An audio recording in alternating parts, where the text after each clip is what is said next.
time to make some fig jam.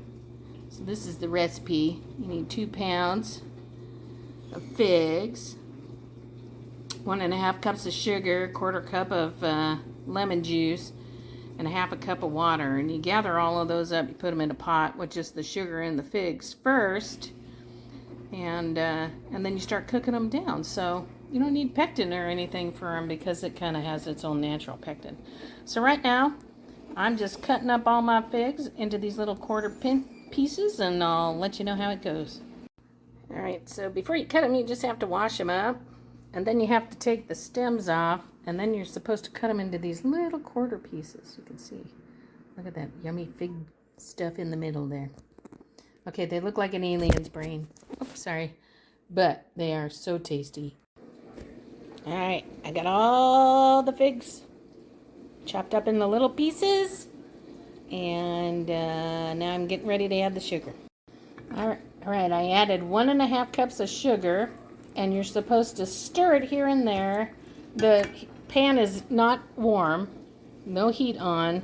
You just add the 1.5 cups of sugar to the pot, and you let it set, and the sugar dissolve, and the figs will kind of loosen up and get juicy for 15 minutes. So I just got it all stirred up, and already it's starting to get juicy.